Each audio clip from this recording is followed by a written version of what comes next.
Okay, in this chapter we're going to talk about some applications of integrals, and we're going to start with finding volumes by slicing. And so this is how we're going to go about this.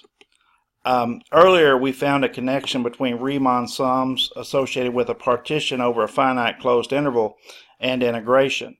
So we found that for a continuous function on a to b, the limit as the norm of the partition approaches 0 is the value of the definite integral, and so that's how we define the definite integral.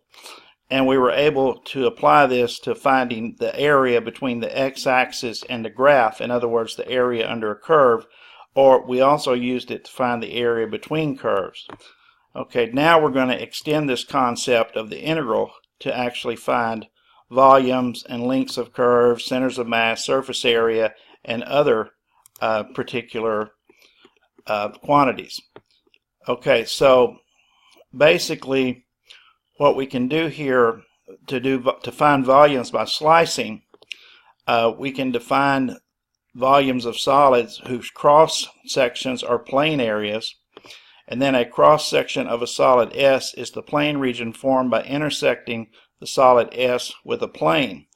So for instance, on this picture down here, let's say I took a plane and I intersected this ball here with the plane. Okay, well from this side you can't really see what you would get if you intersected the plane, but if you looked at it from the front view you would actually see a circle, kind of like I've got drawn here. And so that would be the area of that circle. So the idea here is if I could find the if I knew something that represented the area of this circle, and then after I found something that represented the area of the circle, and then if I could find the area, take that area of every circle as you move, let's say as you move from A to B, you find the area of every circle as you move across this ball.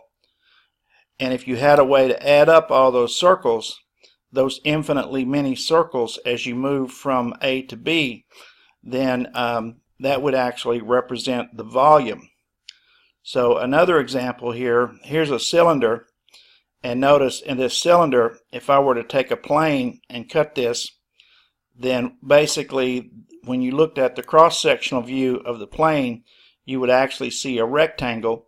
And if I had a way to represent those rectangles, then I could add up those infinitely many rectangles I got as I went from A to B here, and that would, by adding up all of those areas, then that would give me the volume of this particular solid.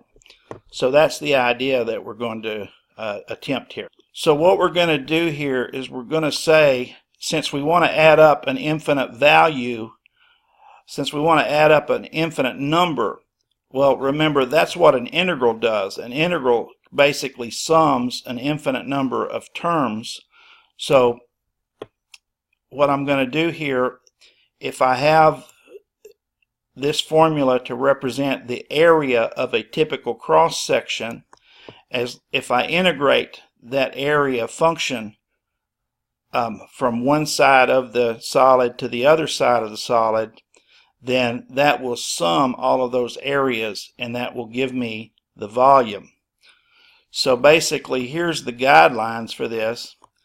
You want to, first of all, you want to sketch the solid in a typical cross section, and then you want to find a formula for the area of the typical cross section, and then you identify the limits of integration, and so from x equal a, whatever a is, to x equal b, and then we want to integrate that area over the interval. So let me just show you with a simple example here.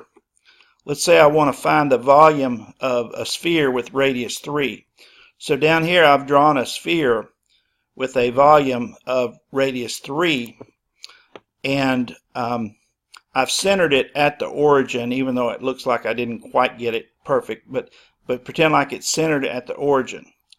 Now I've already shown you that a typical cross section, if you slice this with a plane, the typical cross section will be a circle. Now remember, the area of a circle is pi r squared. So if I want the radius, okay, the radius would be the distance from the x-axis to the edge of the circle. Okay, well, since this is a circle with radius 3, we know that we can write, so we know the formula for this circle is actually x squared plus y squared equals r squared, so it's x squared plus y squared equals 9. And then if you solve for y squared, you get y squared equals 9 minus x squared, and then so y would simply be the square root of 9 minus x squared. Well, basically the radius of this circle is the distance y here, the y distance here, which is actually, now that we have it, we know it's just this function here. So that's the radius of the circle. So now to get the area formula, what I have to do here is I have to take, to get the area, I have to use pi times the radius squared. And so if you square this radical, it eliminates the square root, so you end up with just pi times 9 minus x squared.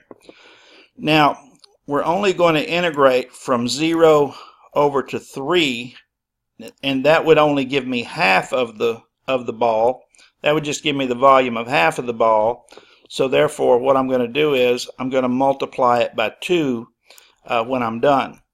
So that's half the ball. Now I could integrate from -3 to 3, and I wouldn't have to do that. But I'm going to go ahead and just do half of it, and then multiply the result by 2 due to symmetry. Okay, so I'm going to integrate from 0 to 3 this area function that I've determined is pi times 9 minus x squared. And then I can factor the pi out of the integral, so I'll put that there with the 2 and get 2 pi. And then this is going to just be 9x minus x cubed over 3. And I no doubt know that you can evaluate definite integrals. So evaluate this at 3 and then evaluate it at 0. And when you evaluate at 3, you're going to get 18, 27 minus 9. And when you evaluate at 0, you're going to get 0. So you're going to have 18 minus 0. And then, of course, you have to multiply it by the 2 pi. And so that's going to give you the 36 pi. Now, I did this for a reason, just to show you that we do get the correct answer. You may remember that the volume of a sphere is actually 4/3 times pi r cubed. And since we know the radius here of this ball is 3, then you can actually plug 3 into this formula and get 4/3 pi times 27, which actually turns out to be 36 pi, exactly what we got for our answer. Okay, but on other solids, you might not be able to get the volume that way. Okay, now here, the next example, I'm going to, sorry, just a second.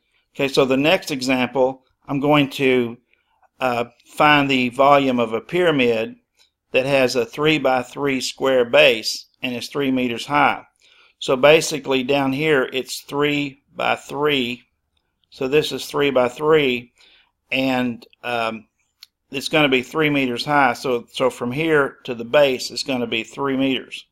Now, basically, what I'm going to do here, I won't draw the square, but if I were to cut this, with a plane, it would actually give me a square.